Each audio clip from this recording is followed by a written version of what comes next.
ada kelepasan, ada sukacita, ada damai sejahtera. Karena kami tahu di dalam firman-Mu Tuhan kami boleh dituntun untuk kami mengenal akan apa yang menjadi isi hati dan kehendak. Di dalam firman-Mu kami boleh menerima janji-janji Tuhan. Dan kami yakin Engkau bukan manusia sehingga Engkau berdosa. Setiap firman yang keluar dari mulut Bapa Yahweh itu tidak akan pernah kembali dengan sia-sia. Tetapi Tuhan sendiri yang akan menyatakan karya kuasa dan kemuliaan. Kami siapkan hati kami untuk kami terima daftar Elohim saat ini. Berkaryalah Engkau di tengah-tengah kami, melengkapi kami dengan pengetahuan surgawi, dengan hikmat dan pengertian, agar supaya kami dapat memahami isi kitab suci ini seturut dengan apa yang menjadi kehendak-Mu. Ya, terpujilah nama-Mu Tuhan. Jauhkan dari segala pikiran kami, segala intimidasi kuasa iblis setan yang coba mencuri akan benih firman Tuhan yang ditaburkan sebentar melalui midras, bahkan yang coba mengalihkan perhatian kami kepada perkara-perkara yang sia-sia. Kami satukan hati kami tolak, kami tengking hanya di dalam nama Tuhan Yeshua HaMashiach. Kami izinkan Ruh Kudus-Mu untuk menyatakan karya-Mu bagi kami di dalam nama Yesus Sang Firman yang hidup. Haleluya. Amin. Ya, puji Tuhan, sahabat Shalom. Bapak, Ibu, saudara-saudara yang dikasihi Tuhan, pembacaan parasa kita hari ini sudah sampai di dalam kitab Keluaran atau Semot pasal yang ke-34. Sabat yang lalu kita sama-sama sudah mendengarkan pembahasan bagaimana tegar tengkuknya bangsa Israel. Bangsa yang dipilih oleh Tuhan, yang diangkat oleh Tuhan untuk menjadi umat kesayangan Dia, yang dijadikan Tuhan sebagai bangsa pilihan. Dan Dia berbuat itu, Dia bedakan betul bangsa Israel dengan bangsa-bangsa lain. Tetapi kita melihat dalam pasal yang ke-32, ketika mereka menantikan Mose selama 40 hari, dia tidak turun-turun. Akhirnya pun mereka memberontak dan melakukan hal yang menyakiti hati Tuhan. Nah, saudara-saudaraku yang dikasihi Tuhan, sehingga dalam pasal yang ke-33 ini merupakan lanjutan daripada kekecewaan Tuhan terhadap bangsa Israel. Bangsa yang tegar tengkuk, bangsa yang keras kepala. Sehingga apa yang Tuhan katakan dalam ayat yang pertama, berfirmanlah Yahweh kepada Mose, pergilah, berjalanlah dari sini engkau dan bangsa itu yang telah kau pimpin keluar dari tanah Misraim, ke negeri yang telah kujanjikan dengan sumpah kepada Abraham, Ishak dan Yakub. Demikian kepada keturunanmu lah akan kuberikan negeri itu. Aku akan mengutus seorang malaikat berjalan di depanmu dan akan menghalau orang Kanaan, orang Amori, orang Het, orang Feris, orang Hewi, dan orang Yebus, yakni ke suatu negeri yang berlimpah-limpah susu dan madu. Sebab aku tidak akan berjalan di tengah-tengahmu, karena engkau ini bangsa yang tegar tengkuk, supaya aku jangan membinasa engkau di jalan. Saudara-saudaraku yang dikasihi Tuhan, inilah kelanjutan konsekuensi dampak daripada apa yang dilakukan oleh bangsa Israel ketika mereka memberontak dan menyakiti hati Tuhan dengan mendesak Aharon untuk membuat yang namanya ilah anak lembu emas. Tuhan katakan kepada Moses saat ini, sekarang ini, maka engkau bawa bangsa yang telah engkau tuntun keluar dari Misraim, bawa mereka ke negeri perjanjian. Aku memang akan mengutus malaikatku, katanya, berjalan bersama-sama denganmu, berjalan di depanmu. Aku akan menghalau segala musuh-musuh yang ada di tanah Kanaan. Tetapi aku sendiri tidak akan tinggal bersama-sama dengan umat Israel. Nah, saudara bisa bayangkan bagaimana perasaan daripada seorang Mose. Mose tahu betul, saudaraku, bagaimana kelakuan daripada bangsa ini. Tegar tengkuknya bangsa ini, keras kepalanya bangsa ini. Bagaimana sikap pemberontakan mereka terhadap Yahweh Elohim. Mose tahu betul. Mereka bahkan melihat dengan mata kepala mereka sendiri bagaimana perbuatan-perbuatan Tuhan yang dahsyat dan luar biasa sejak mereka ada di Misraim. Mereka mendengarkan bagaimana suara Tuhan yang begitu luar biasa ketika Tuhan berfirman memberikan asyara Debarot kepada mereka 10 hukum di atas gunung Sinai. Tuh mereka tetap memberontak. Nah, saudara bisa bayangkan bagaimana pergumulan daripada seorang Mose. Seandainya Tuhan yang hebat itu, Tuhan yang dahsyat, Tuhan yang ajaib, yang luar biasa itu, kalau tidak ada di tengah-tengah bangsa ini. Ada Tuhan yang luar biasa saja. Mereka sudah lihat begitu luar biasanya perkara-perkara yang dilakukan oleh Tuhan. Tuh mereka masih berpaling. Mereka masih menyakiti hati Tuhan, mereka masih memberontak. Apalagi kalau hanya sekedar utusan. Kalau hanya sekedar malaikat. Jadi Tuhan sendiri saja mereka tidak mau dengar. Tuhan sendiri saja mereka berpaling dan memberontak. Apalagi kalau hanya sekedar utusan. Hanya sekedar malaikat yang diutus oleh Tuhan berjalan bersama dengan umat Israel. Sehingga inilah pergumulan yang begitu luar biasa, saudara. Mose tahu betul bahwa perjalanan yang mereka akan lewati ke depan ini penuh dengan tantangan, penuh dengan persoalan, penuh dengan pergumulan. Karena sejak mereka keluar dari Misraim, mereka tidak pernah luput dan lepas dari segala pergumulan itu, segala persoalan itu. Apakah itu musuh yang mereka hadapi? Apakah itu soal masalah kelaparan? Jadi masalah yang dihadapi oleh seorang Moses sebagai pemimpin bangsa yang besar, ini bukan cuma masalah eksternal, masalah yang datang dari luar. Mungkin itu musuh, mungkinkah itu binatang buas. Tetapi saudaraku, masalah yang bisa timbul dan datang dari bangsa Israel sendiri. Masalah persungutan mereka, pemberontakan mereka, dan yang lain-lain. Sehingga kalau kita baca ayat yang ke-15 dalam pasal yang ke-33, apa yang Mose katakan kepada Tuhan di dalam doanya, di dalam seruannya dengan penuh pengharapan. Dia katakan kepada Tuhan, kalau seandainya Tuhan, seandainya Bapa Yahweh itu tidak menyertai mereka, tidak menyertai bangsa ini, maka jangan suruh kami pergi. Jangan suruh kami berjalan. Jangan suruh kami keluar dari tempat ini. Kenapa, saudara? Karena yang saya katakan tadi. Dan inilah juga yang menjadi pernyataan oleh Yeshua dalam Yohanan pasal yang ke-15. Gambaran perumpamaan tentang pokok anggur yang benar yang dia sampaikan kepada para muridnya. Kalau kita lihat, saudara, konteks Yohanan pasal yang ke-15 ini adalah sebuah rangkaian, satu rentetan peristiwa di mana sampai Yeshua itu dia akan disalibkan. Jadi ini adalah persiapan dia sebelum waktunya tiba.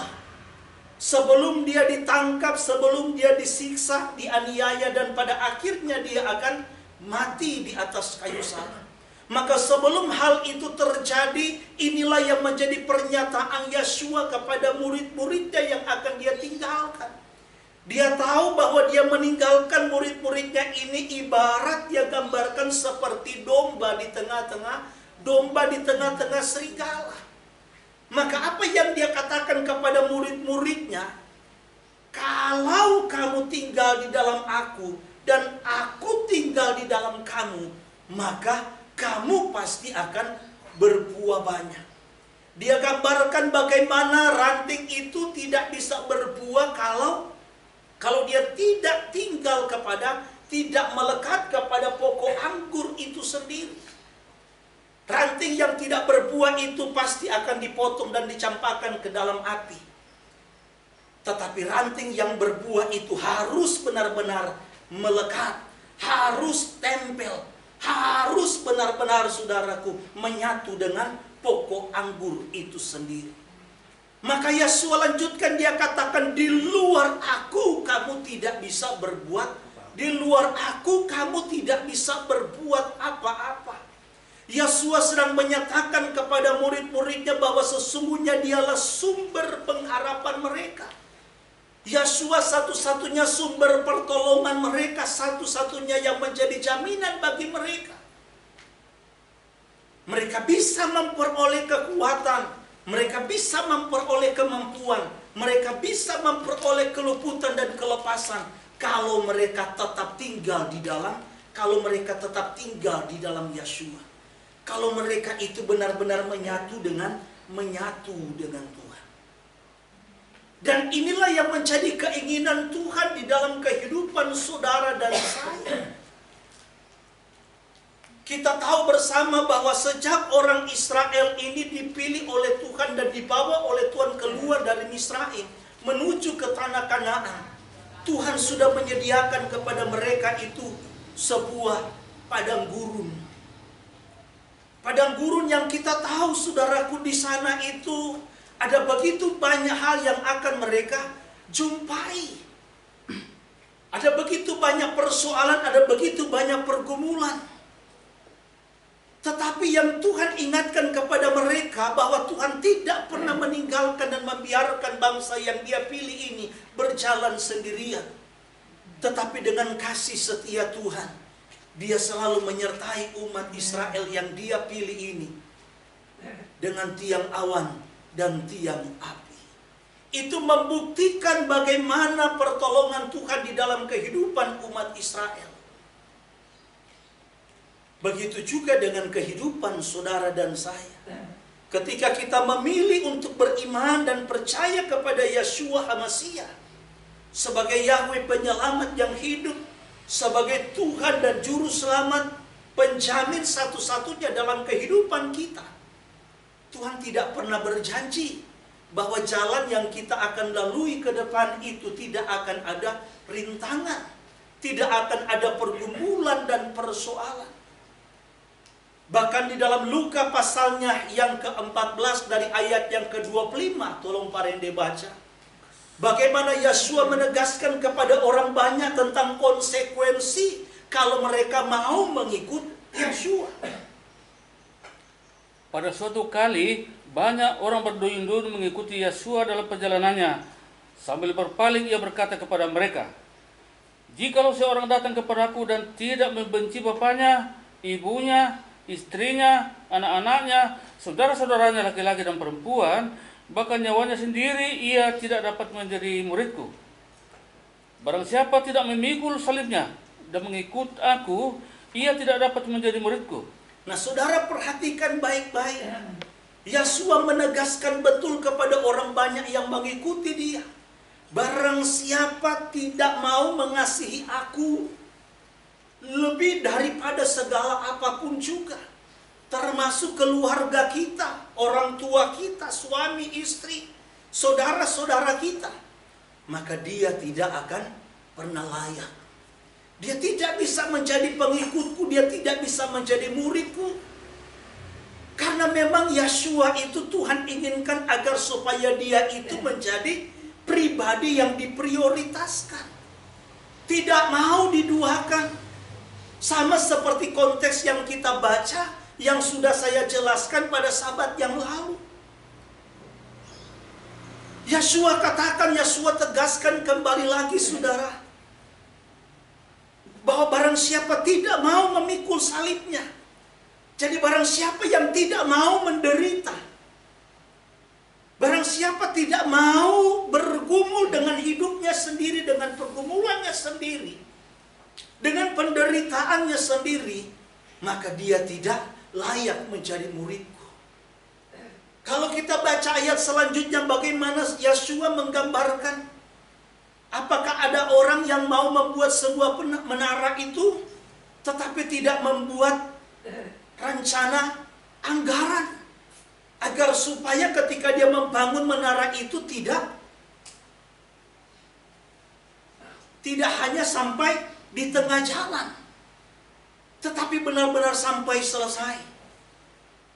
Seorang raja ketika akan melakukan peperangan atau diperhadapkan kepada sebuah peperangan, dia harus tahu betul dulu kekuatan lawan. Dia harus memperhitungkan segala sesuatu. Apakah musuh yang dihadapi ini seimbang dengan pasukan dia apa tidak? Bagaimana dengan persenjataan mereka dibandingkan dengan persenjataannya? Sehingga supaya dia tidak mati konyol. Nah, inilah gambaran daripada seorang yang mau mengikut jalan Tuhan, mau mengikut kebenaran. Ketika kita memilih untuk percaya kepada Yeshua, maka ini adalah sebuah konsekuensi bagi kita. Maka saya mau ingatkan dan katakan kepada kita sekali lagi melalui midras hari ini. Sesale-salenya pengikut-pengikut jalan Tuhan, setekun-tekunnya seorang yang percaya kepada Tuhan, apakah dia rajin beribadah, apakah dia rajin berdoa, apakah dia rajin membaca kitab suci, dia tidak akan pernah bebas luput dari yang namanya penderitaan. Dia tidak akan luput dari yang namanya persoalan. Nah, melalui peristiwa ini, saudara, kita mau belajar kepada satu tokoh yang begitu luar biasa. Bagaimana menghadapi persoalan. Karena segala sesuatu yang akan terjadi di depan saudara, tidak ada seorang pun yang tahu. Tetapi hal yang sangat menarik yang saya ingin garis bawahi kepada kita pada kesempatan siang hari ini adalah bagaimana seorang Mose benar-benar mau bergantung harap hanya kepada Tuhan.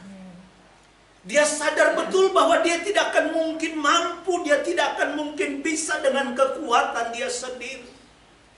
Bahkan kalaupun Tuhan mengutus malaikatnya, nggak mungkin mereka akan bisa berhasil sampai menuju ke negeri perjanjian. Karena yang saya bilang tadi, masalah yang dia pikirkan ke depan ini bukan hanya masalah eksternal yang datangnya dari luar, tetapi juga masalah internal yang datangnya dari bangsa Israel sendiri. Mustahil. Tetapi di sini kita melihat bagaimana seorang Mose benar-benar bergantung harap hanya kepada Tuhan. Di dalam kitab Matius pasal 6 ayat yang ke-34, tolong satu orang baca. Sebab itu janganlah kamu khawatir akan hari besok.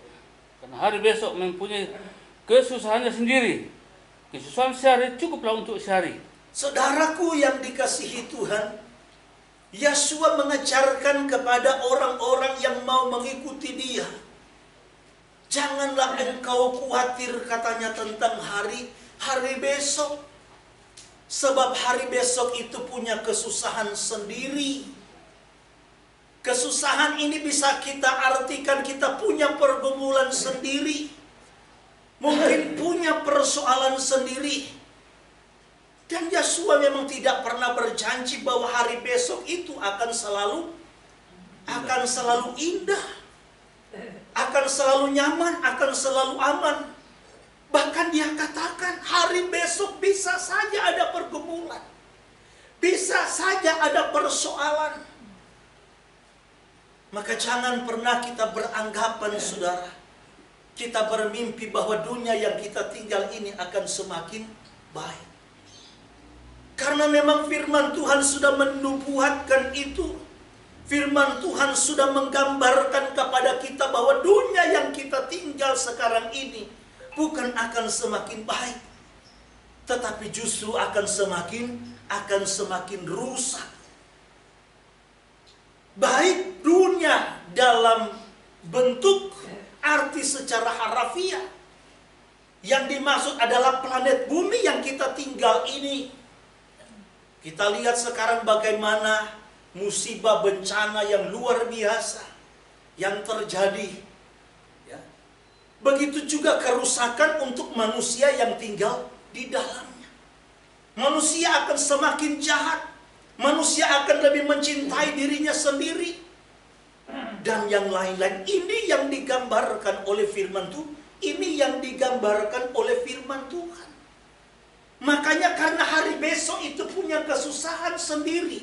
Karena hari besok itu kita punya pergumulan sendiri. Yang Tuhan inginkan adalah bagaimana kita ini mau bergantung, berharap sepenuhnya hanya kepada Dia.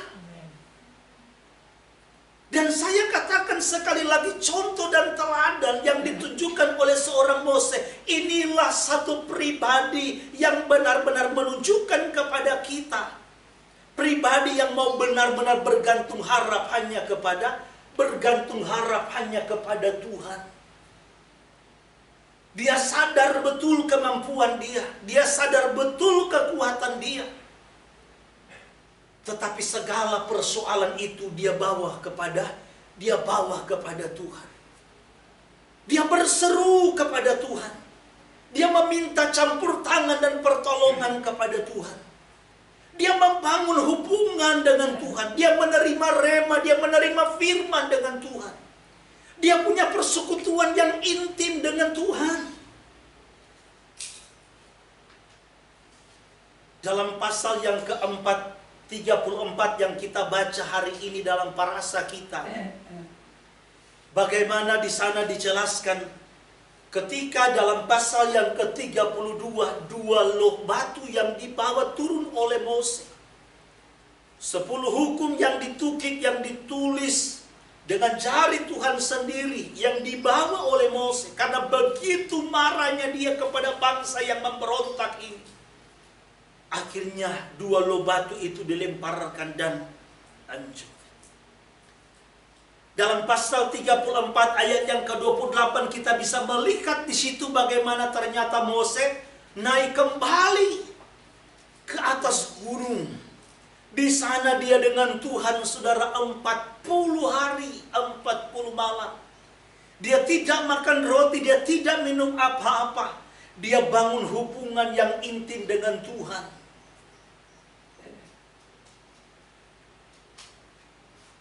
Inilah yang dinantikan oleh orang Israel, saudara. Kalau dalam pasal yang ke-33 Tuhan begitu marah kepada bangsa ini. Tuhan begitu kecewa sehingga Tuhan bilang, aku tidak akan berjalan di tengah-tengahmu. Tapi aku akan mengutus seorang malaikat. Marah Tuhan. Sehingga orang Israel menjadi takut. Dengan ancaman Tuhan mereka gemetar. Dan kalau kita baca perjalanan bangsa Israel memang seperti itulah mereka. Ketika diberikan kenyamanan, ketika mereka ada dalam zona yang aman, maka mereka akan lupa kepada Tuhan. Mereka akan berbalik dan memberontak terhadap Tuhan. Tetapi ketika Tuhan menyatakan kuasanya, ketika Tuhan memukul mereka dengan tulah, dengan penghukuman, maka bangsa ini akan sadar dan kemudian bertobat. Tapi kalau sudah zona nyaman, mereka akan lupa kepada Tuhan. Makanya jangan heran saudaraku, Tuhan kembali memberikan peringatan kepada Moses. Bahwa bilang kepada bangsa ini, kamu harus benar-benar berpegang kepada hukum dan ketetapanku. Kamu tidak boleh menyimpang ke kiri dan ke kanan. Bahkan kamu tidak boleh mengikuti katanya kebiasaan-kebiasaan daripada bangsa-bangsa. Kamu tidak boleh mencampur adukan kebiasaan mereka, tradisi mereka, hukum mereka, dengan hukum dan ketetapan yang aku berikan kepadamu. Tuhan katakan kepada bangsa Israel melalui Moses, bahkan anak-anakmu laki-laki jangan engkau berikan kepada anak mereka perempuan. Jangan engkau ambil anak laki-laki mereka untuk engkau nikahkan dengan anak-anak perempuanmu.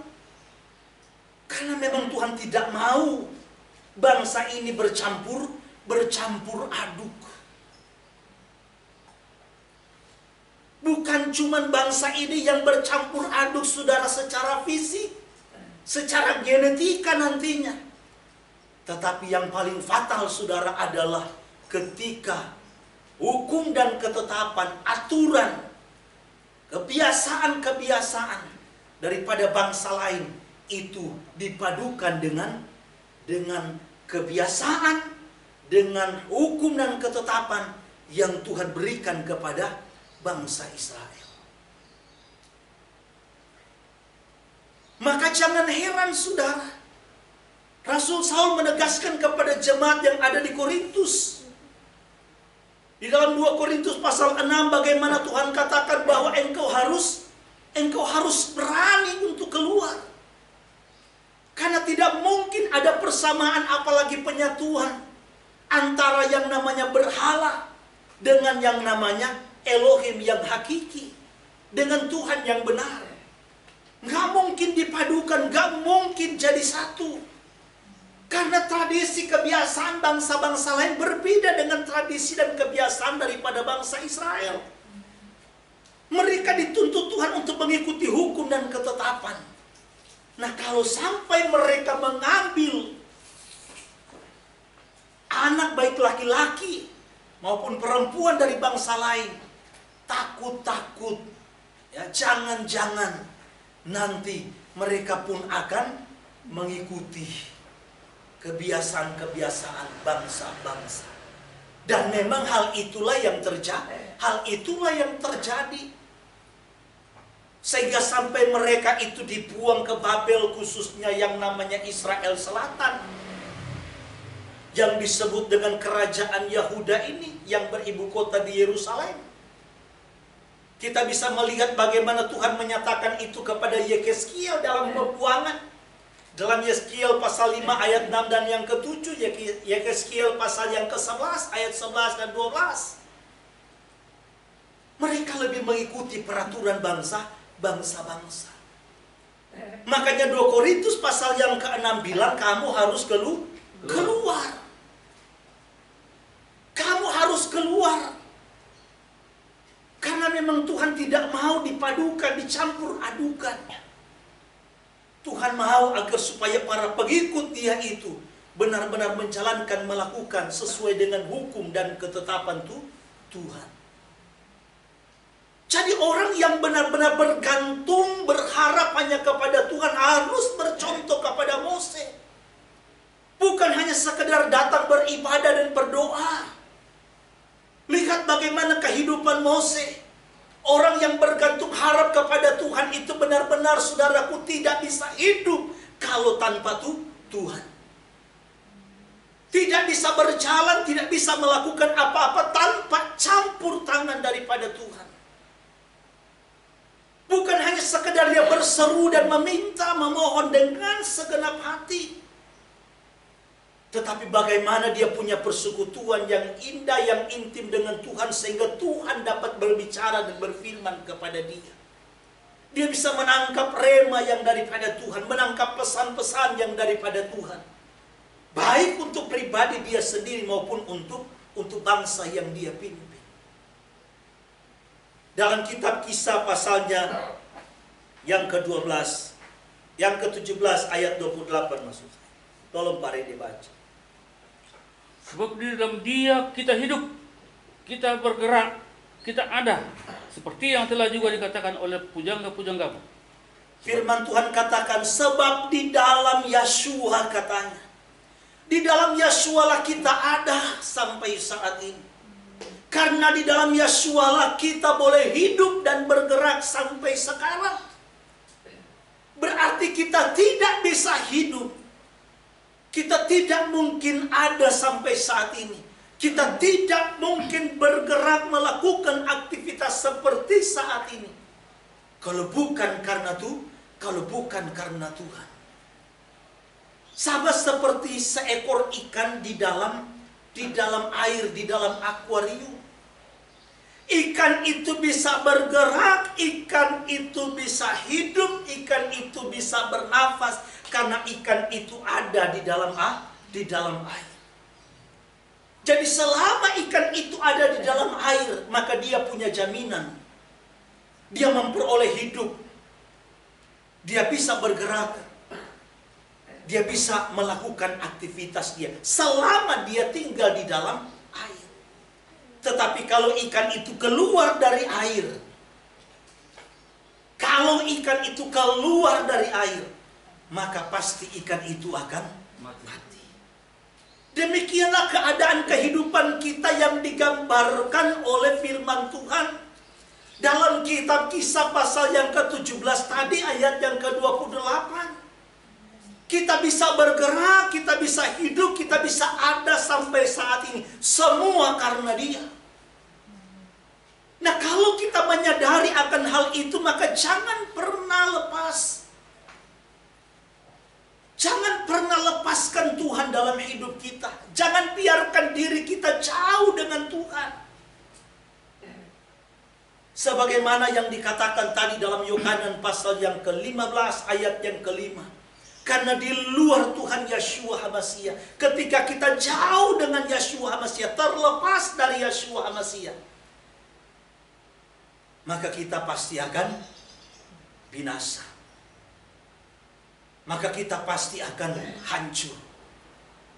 Kita tidak mungkin, saudara, dapat menghadapi situasi ke depan ini dengan segala macam pergumulan dan persoalan kalau kita jauh dengan Tuhan. Tolong ulangi lagi Pak Rende, Yohanan 15 ayatnya. Akulah pokok anggur dan kamulah ranting-rantingnya. Barang siapa tinggal di dalam aku dan aku di dalam dia, ia berbuah banyak. Sebab di luar aku, kamu tidak dapat berbuat apa-apa. Amin, saudara. Kita harus tinggal di dalam Yeshua. Yeshua tidak lain, Dia adalah kebenaran itu sendiri. Dia adalah davar itu sendiri. Kita harus tinggal di dalam firman. Dan firman itu harus menyatu dengan kita. Jadi ekspresi yang kita timbulkan dalam kehidupan kita setiap hari, baik apa yang kita pikirkan, apa yang kita katakan, apa yang kita lakukan, semua itu merupakan sebuah refleksi karena firman yang ada di dalam kita. Jadi seseorang yang merefleksikan firman itu bukan hanya melalui perkataan saja, melalui khotbah saja, tetapi terlebih melalui sikap hidup dia setiap hari. Inilah orang-orang yang benar-benar mau bergantung harap hanya kepada Tuhan. Kita lihat bagaimana ajaran Yeshua dalam kitab Matius pasal 6 ayatnya yang ke-11. Tolong Pak Rende baca.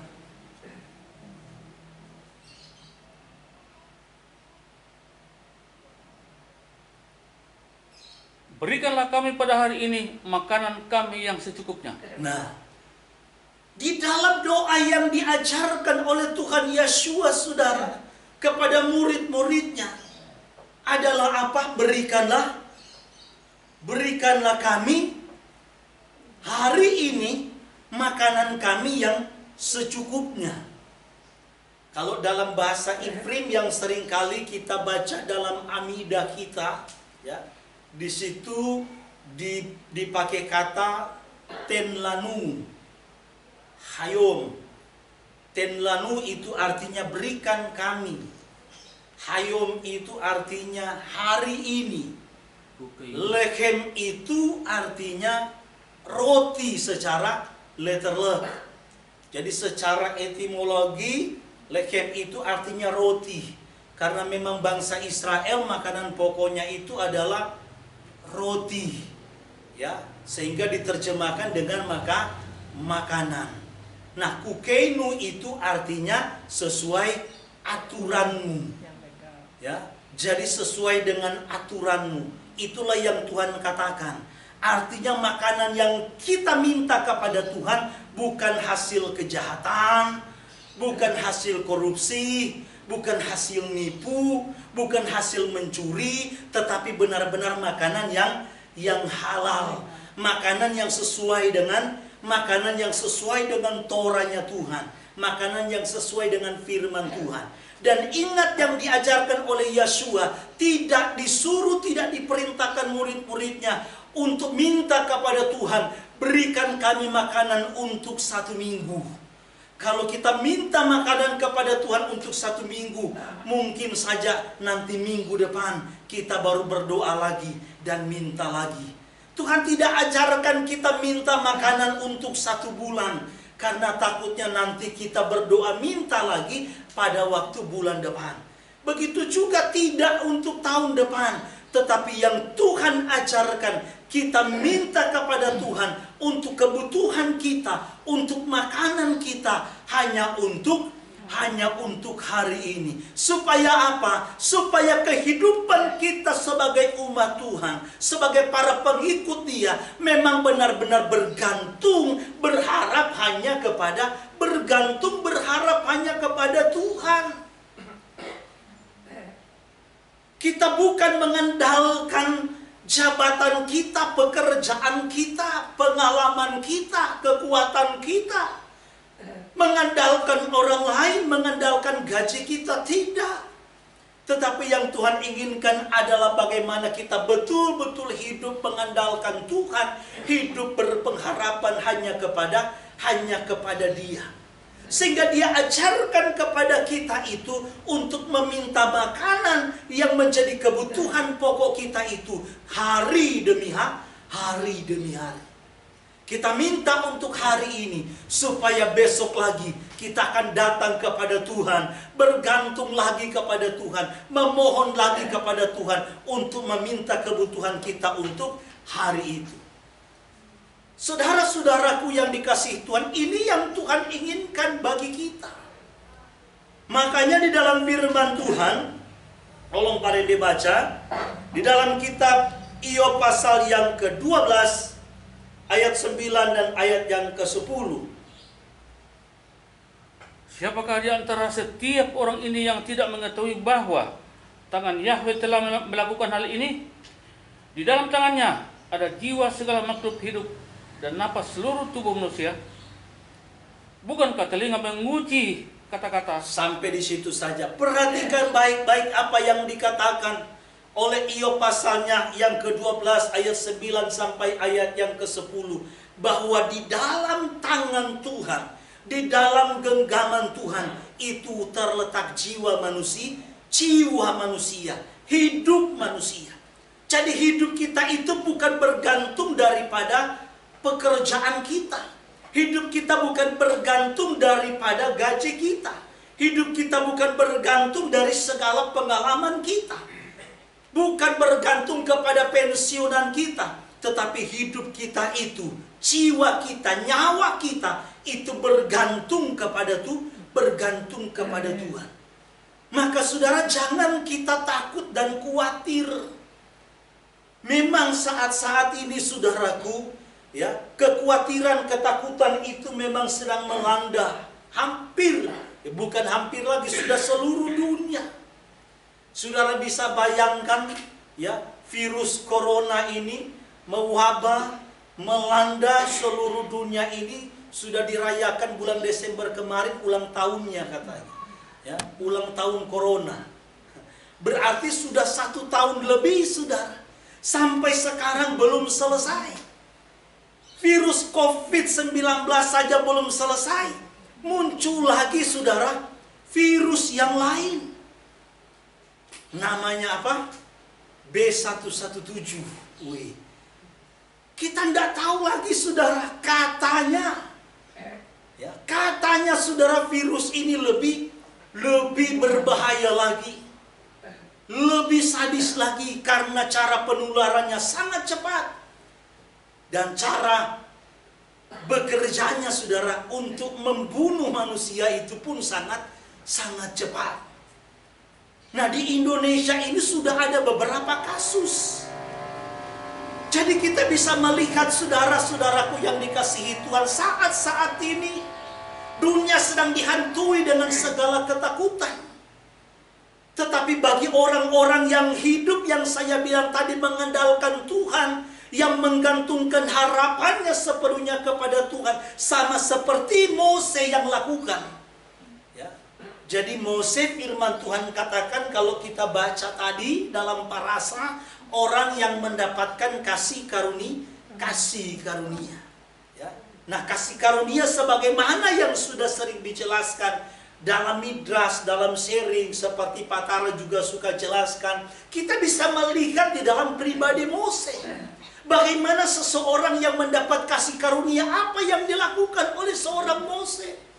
Dia bukan seorang yang memblangsatan, bukan seorang pemberontak. Orang yang suka melawan terhadap hukum dan ketetapan Tuhan. Tetapi seorang yang manut. Seorang yang rendah hati. Seorang yang mau dengar-dengaran kepada apa yang difirmankan oleh Tuhan. Dan seorang yang setia kepada Tuhan. Seorang yang berkomitmen kepada Tuhan. Inilah orang-orang yang mendapatkan kasih karunia di hadapan Tuhan. Maka saudara-saudaraku yang dikasihi Tuhan, hari ini pun kita mau diingatkan oleh Tuhan. Memang penderitaan-penderitaan yang terjadi dalam kehidupan manusia itu ada beberapa faktor yang sudah pernah saya jelaskan di dalam mesbah doa. Setidaknya kalau kita menelusuri kitab suci, kita akan menemukan ada 4 sumber atau 4 penyebab. Sehingga kenapa manusia itu mengalami yang namanya penderitaan. Hal yang pertama, karena memang ketika manusia itu sudah jatuh ke dalam dosa. Saat manusia pertama jatuh ke dalam dosa, saat manusia pertama memberontak terhadap hukum dan ketetapan Tuhan, maka saat itu Tuhan mengutuk yang namanya baik bumi maupun manusia. Yang tadinya mereka hanya menikmati saja mungkin apa yang telah disediakan oleh Tuhan, tetapi ketika mereka jatuh ke dalam dosa, apa yang Tuhan katakan kepada manusia, bahwa engkau harus berjeri lelah, engkau harus bekerja, engkau harus mengupayakan, engkau harus mengusahakan. Begitu juga kepada seorang perempuan, dengan susah payah, dengan penderitaan, engkau akan melahirkan anak-anak. Kepada bumi apa yang Tuhan bilang, terkutuklah tanah, terkutuklah bumi. Sehingga jangan heran saudaraku, selama kita hidup di dunia ini, kita tidak akan pernah luput dan lepas dari penderitaan. Dan penderitaan itu hal yang pertama, karena memang bumi ini sudah dikutuk oleh Tuhan. Sehingga kalau saudaraku wabah ini menghantam seluruh dunia, jangan heran kalaupun dampaknya juga bisa sampai kepada kita pun sebagai anak-anak Tuhan. Kita melihat sekarang cuaca ekstrim yang begitu luar biasa, bencana alam, gempa bumi di mana-mana, dan yang lain-lain. Bisa saja pun dampak itu pun bisa dialami oleh setiap anak-anak Tuhan. Karena memang bumi ini sudah dikutuk, sudah dihukum sejak manusia pertama jatuh ke dalam dosa. Jadi penderitaan yang pertama ini, dengan kata lain, semua orang bisa mengalami. Semua orang bisa menghadapi hal yang sama. Karena memang pada dasarnya bumi yang sudah dikutuk tadi. Nah, hal yang kedua saudara, bahwa penderitaan yang dialami oleh manusia itu bisa disebabkan oleh karena kesalahan dari manusia itu sendiri. Kesalahan dari manusia itu sendiri, alias dosa yang dilakukan oleh manusia. Maka kalau kita baca perjalanan bangsa Israel, ya, yang paling terang benderang kalau saudara baca kitab Hakim-Hakim, ya, di situ bagaimana Tuhan melukiskan, menggambarkan tentang kejahatan daripada bangsa ini. Ketika mereka berpaling, ketika mereka meninggalkan jalan Tuhan, berpaling dari nama Yahweh Elohim, maka mereka akan mengalami penderitaan. Apakah itu kelaparan, apakah itu musuh, ya, apakah itu hal-hal yang lain. Yang jelas saudaraku, mereka begitu menderita. Tetapi ketika mereka kembali berseru kepada nama Yahweh, mereka kembali berkomitmen untuk menjalankan, melakukan hukum dan ketetapan Tuhan, maka saat itu Tuhan Yahweh akan membela mereka. Saat mereka dalam kelegaan, akhirnya kemudian mereka pun berpaling dan memberontak terhadap Tuhan. Sehingga akhirnya Tuhan pun menghukum mereka dengan segala malapetaka, segala kesesakan. Apakah itu kelaparan, apakah itu musuh, dan yang lain-lain. Jadi apa yang dialami oleh bangsa Israel itu semata-mata karena kesalahan mereka sendiri, karena dosa yang mereka lakukan.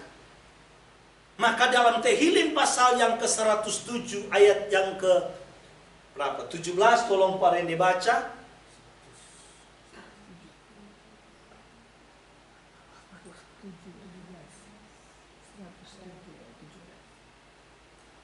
Orang bodoh menderita karena pembangkangan mereka dan karena pelanggaran mereka. Jadi ada katanya orang yang menderita karena kesalahan mereka.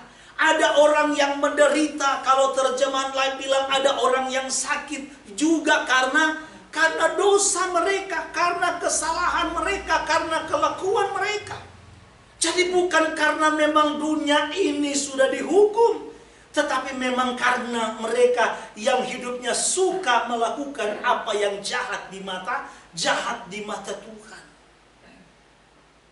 Kalau kita baca dalam Yohanan pasal yang kelima, bagaimana di sana firman Tuhan menceritakan ketika Yesua dalam sebuah pelayanan melihat ada seorang yang sudah 38 tahun berkerinduan untuk memperoleh kesembuhan dan selalu berada katanya di tepi kolam Bethesda untuk menantikan kapan malaikat menggoncangkan air itu. Karena ketika air itu bergoncang, siapapun yang pertama kali masuk ke dalam kolam itu, apapun penyakitnya, dia pasti akan sembuh. Waktu itu Yesua datang, Yesua cuma katakan, apakah engkau mau sembuh? Dan cerita menuliskan bahwa akhirnya seorang yang lumpuh ini pun sembuh. Dia pulang dengan sukacita. Pada hari Sabat, dia masuk ke bait suci. Lalu bertemulah di sana dia dengan Yesua. Begitu girangnya dia bertemu dengan pribadi, dengan sosok yang telah menyembuhkan dia. Sebagai satu wujud rasa syukur, dia mungkin menghampiri Yesua Mesias. Tetapi apa yang Yesua pesankan kepada dia? Jangan engkau berbuat dosa lagi, supaya keadaan yang buruk, yang lebih buruk tidak menimpa kamu. Supaya keadaan yang lebih buruk tidak terjadi kepadamu, maka jangan berbuat dosa lagi. Berarti pernyataan Yesua itu memberikan satu isyarat kepada kita bahwa rupanya seorang yang lumpuh ini pun dia menderita sakit yang begitu lama itu karena dia melakukan dosa. Karena dia melakukan dosa. Dan hal yang ketiga, saudaraku, ada penderitaan yang kita alami. Bukan karena mungkin dosa yang kita lakukan, bukan mungkin karena kesalahan yang kita lakukan. Bukan juga karena semata-mata bumi ini, dunia ini telah dikutuk oleh Tuhan.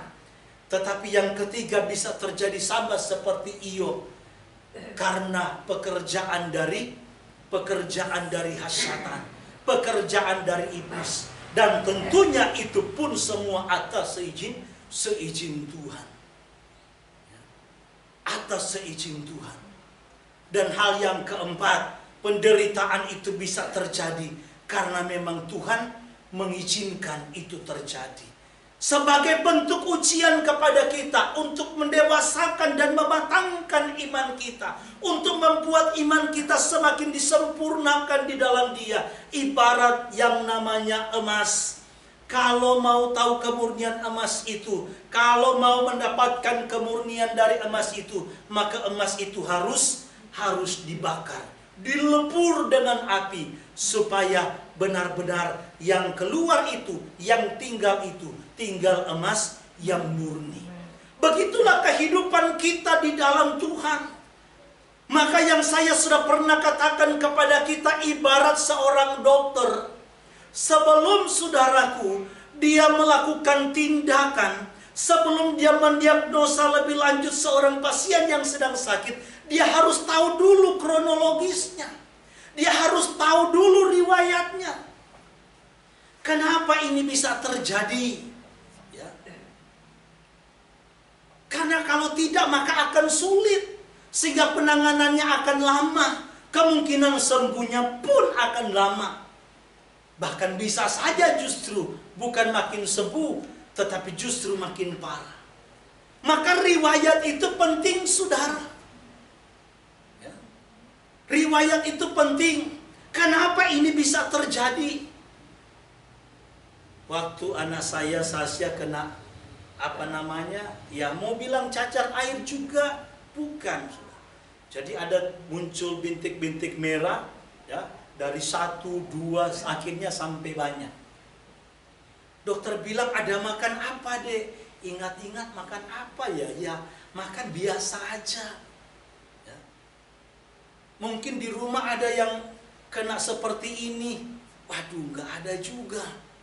Ada opanya waktu di Manado, ya waktu di kampung. Tapi kan opanya itu kan herpes. Jadi ini kasusnya agak beda, ya. Karena nggak tahu saudaraku, ya. Karena tidak tahu riwayatnya, akhirnya apa yang dilakukan oleh dokter, ya pasti hanya spekulasi saja, ya. Jadi dia mencoba untuk memberikan obat ini. Ini kemungkinan Pak, ini mungkin alergi. Jadi dikasih obat untuk menghilangkan alergi. Kalau 3 hari nggak hilang, balik lagi. Ternyata 3 hari nggak hilang. Ya.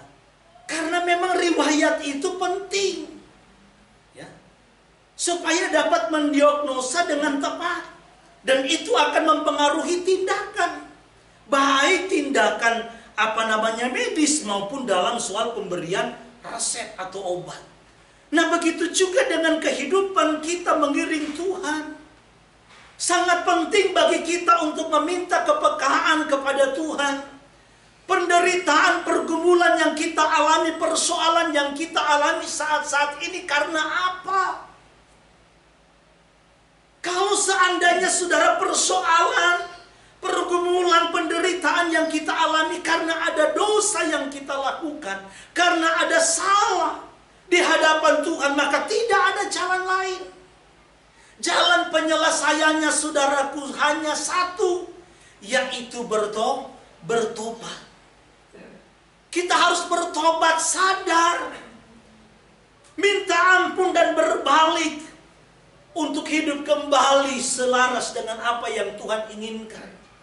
Karena tanpa kita sadar, tanpa pertobatan, gak mungkin penderitaan itu akan selesai. Gak mungkin pergumulan itu akan selesai. Gak mungkin, saudara. Kalau seandainya penderitaan, pergumulan, dan persoalan yang kita alami karena memang ada serangan daripada kuasa hasatan, maka kita minta kekuatan daripada Tuhan. Kita minta kuasa daripada Tuhan untuk dapat melawan. Untuk dapat melawan yang namanya tipu muslihat iblis. Untuk kita dapat menangkis, mengalahkan yang namanya serangan daripada hasatan itu. Ini penting, saudara. Makanya tingkat kepekaan itu sangat penting. Kan banyak yang saya bilang contoh, ya, sudah tahu dari dulu, ya, kolesterolnya itu tinggi. Sudah dari masa muda dilarang untuk terlalu banyak makan yang berlemak, yang makan enak-enak, apalagi santan-santan Padang, ya. Tetapi tiap hari sikat, ya, yang berlemak, akhirnya kancing.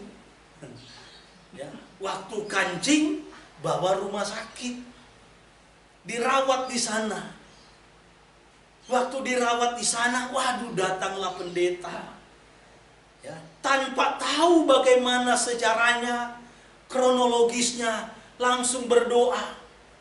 Segala pekerjaan iblis setan, segala serangan kuasa jahat, kami tongking dalam nama Yesus. Gitu kan. Ya, wih, iblisnya pasti ngomel, saudara. Sial banget gua, katanya. Dia yang rakus, dia yang sembrono, kok gua yang disalahin kan? Gitu. Ya, iblisnya protes. Makanya iblis mau pensiun dini ya karena begitu, katanya. Waduh, nggak tahan. Ya, manusia sekarang katanya lebih jahat dari kami iblis.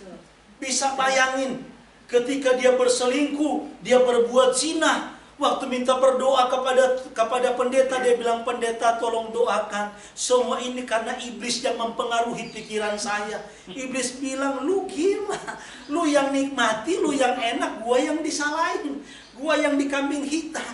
Makanya iblis bilang, aduh kalau manusia jahatnya begini, gua udah mau pensiun dini aja, katanya. Ya.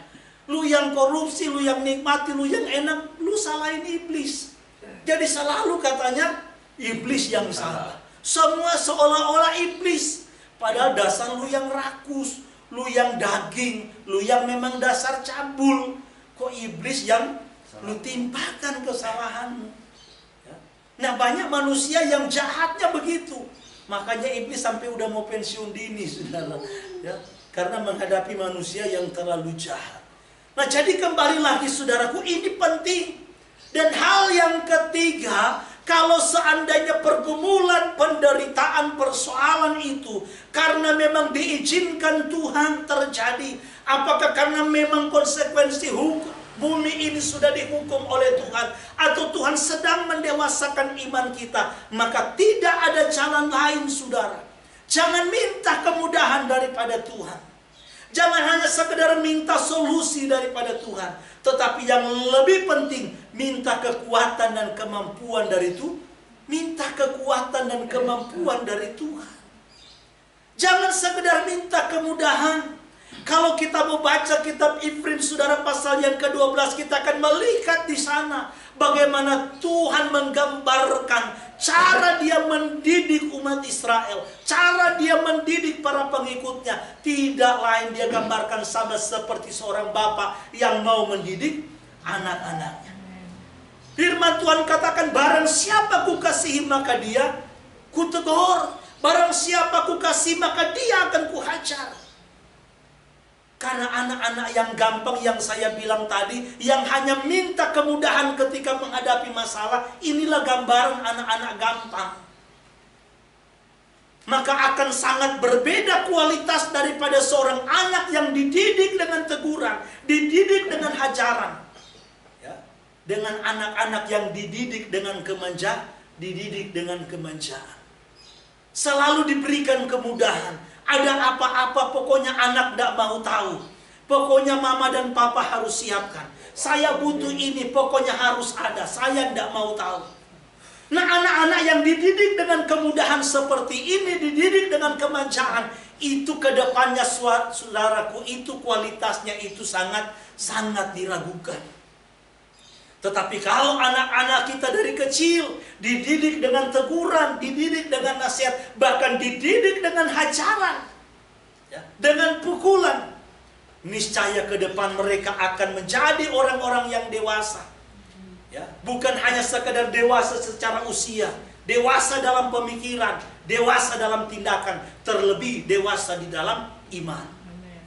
Maka ketika kita menghadapi pergumulan dan persoalan, jangan minta kemudahan saja dari Tuhan, tetapi minta kekuatan dan kemampuan daripada Tuhan, agar supaya dalam menghadapi persoalan, dalam menghadapi segala penderitaan, mata dan hati kita tetap berpaut kepada Tuhan, tetap berpaut kepada Tuhan. Saudara bisa bayangkan, dan inilah yang dilakukan oleh orang-orang Yahudi. ketika Mose itu naik ke atas Gunung Sinai untuk yang kedua kali. Dia berpuasa, dia ada di sana selama 40 hari 40 malam, tidak makan dan tidak minum, untuk meminta pengampunan daripada Tuhan. Orang Israel pun, saudaraku, sedang menunggu, sedang menanti, karena Tuhan sudah bilang pasal 33, aku tidak mau berjalan bersama dengan kamu. Aku tidak mau tinggal di tengah-tengah kamu. Aku hanya akan mengutus malaikatku. Karena aku heran, aku muak dengan segala pemberontakan. Jadi waktu Mose naik ini, saudaraku, 40 hari 40 malam, orang Israel sedang menunggu, sedang menantikan.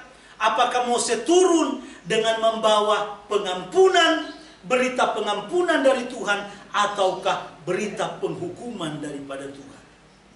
Nah, inilah yang dilakukan oleh orang-orang Yahudi ketika mau merayakan yang namanya perayaan Yom Teruah atau perayaan peniupan shofar, ya, peniupan shofar, atau suka juga dibilang dengan perayaan pertobatan.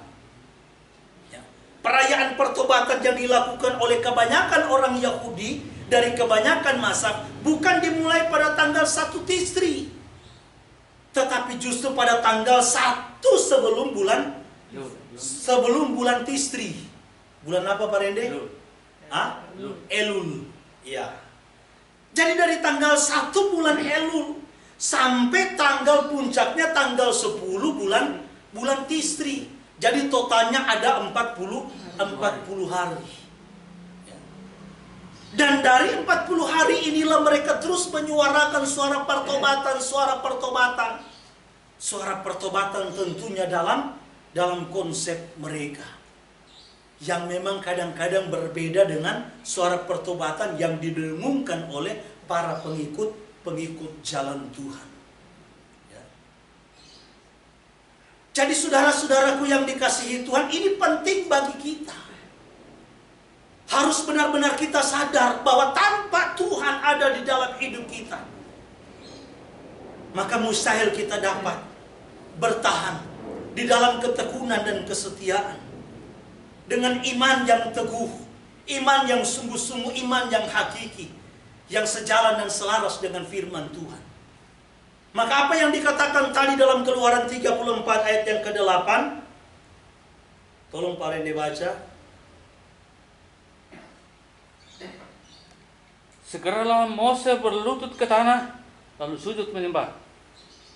Terus, serta berkata, jika aku telah mendapat kasih karunia di hadapanmu, ya Tuhan, berjalanlah kiranya Tuhan di tengah-tengah kami, sekalipun bangsa ini suatu bangsa yang tegar tengkuk, tetapi ampunilah kesalahan dan dosa kami. Ambillah kami menjadi umat milikmu. Nah, inilah yang Tuhan berikan kepada Mose. Ayat selanjutnya Tuhan kembali mengikat perjanjian kepada mereka.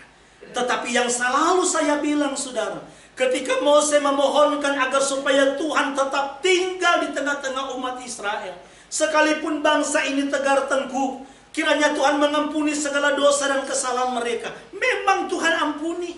Mose membawa, saudaraku, turun itu bukan hanya 2 loh batu baru, tetapi saudaraku dengan berita pengampunan. Tetapi jangan salah, saudara, ayat selanjutnya kalau kita baca, ya, apa yang dikatakan oleh Tuhan, bagaimana Dia mau mengikatkan perjanjian, tetapi asalkan mereka kembali tetap berpegang kepada hukum dan ketetapan. Jadi jangan mentang-mentang karena Tuhan itu Maha Pengampun, ketika manusia datang meminta ampun, Ia adalah setia dan adil, maka Dia akan mengampuni segala dosa dan salahmu. Lalu kemudian sesudah kita minta ampun, kita berbuat dosa lagi.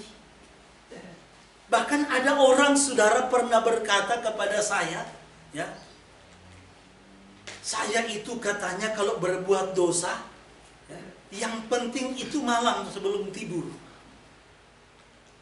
Jadi kalau siang berbuat dosa itu, yang penting malam sebelum tidur saya datang minta ampun.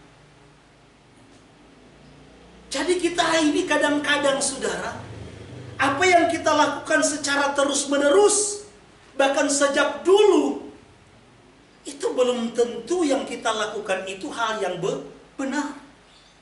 Sekali lagi saudara, satu kebiasaan yang kita lakukan secara terus-menerus, bahkan mungkin sudah ratusan tahun, dari sejak orang tua kita sampai zamannya kita, belum tentu hal itu merupakan hal yang benar. Ya. Kenapa yang perlu kita lihat sini ada dua hal yang mendasar. Pertama itu soal masalah motivasi, yang kedua itu soal masalah konsepsi. Ya. Konsepsi itu soal apa yang kita bahas, termasuk nama Tuhan yang dulu kita nggak pernah kenal, yang nggak pernah kita tahu. Kalaupun ada, saudaraku, dulu hanya sekedar informasi saja. Ada yang menyebut dosen mungkin atau guru di sekolah-sekolah saudara, ya, bahwa nama Tuhannya orang Israel itu Yahweh. Hanya sekedar itu saja informasi yang kita terima. Tetapi tidak ada penekanan yang dalam. Tidak ada penekanan terhadap hal itu, bahwa soal nama itu merupakan hal yang penting. Bahkan jangan heran sampai sekarang pun banyak orang yang masih beranggapan apa yang mereka lakukan dari sejak dulu itu adalah hal yang benar. Soal masalah perayaan misalnya, yang sebentar lagi kita akan rayakan Pesa. Sudah dari sejak dulu kita merayakan Pesa dengan konsep yang selama ini memang sudah kita tahu, ya begitulah Pesa. Pesa itu tidak lain adalah kebangkitan, itu adalah hari kemenangan. Itu yang kita tahu, yang kita sebut dengan Paskah. Dan kemudian hal-hal yang lain. Itu bicara konsepnya, belum lagi bicara motivasinya. Makanya mungkin ketika orang datang berdoa minta ampun, konsepnya sudah benar. Dia berlutut mungkin merendahkan hati, dia mengaku dengan mulut, tetapi sayang motivasinya tidak benar. Karena sebelum pun dia meminta ampun, dia sudah merancangkan untuk melakukan lagi, karena nanti minta ampun lagi. Nah, ini yang fatal, saudara. Maka Tuhan ingatkan kepada para pengikutnya dalam kitab Ifrim. Coba ulangi lagi Pak Rende, sering diangkat oleh Pak Tara juga. Ifrim pasal yang ke-6 ayat 4 sampai ayat yang ke-6. Sebab mereka yang pernah diterangi hatinya, yang pernah mengecap karunia surgawi, dan yang pernah mendapat bagian dalam Ruach HaKodes, dan yang mengecap firman yang baik dari Elohim dan karunia-karunia dunia yang akan datang.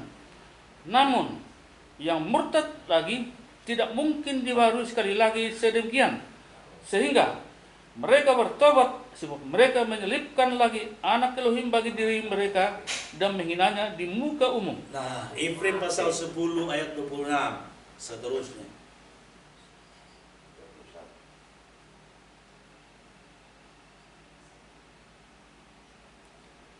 Sebab jika kita sengaja berbuat dosa sesudah memperoleh pengetahuan tentang kebenaran, maka tidak ada lagi korban untuk penghapus dosa itu.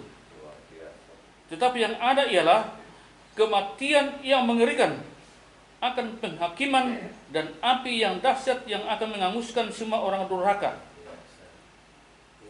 Jika ada orang yang menolak hukum Mose, ia dihukum mati tanpa belas kasihan atas keterangan 2 atau 3 orang saksi.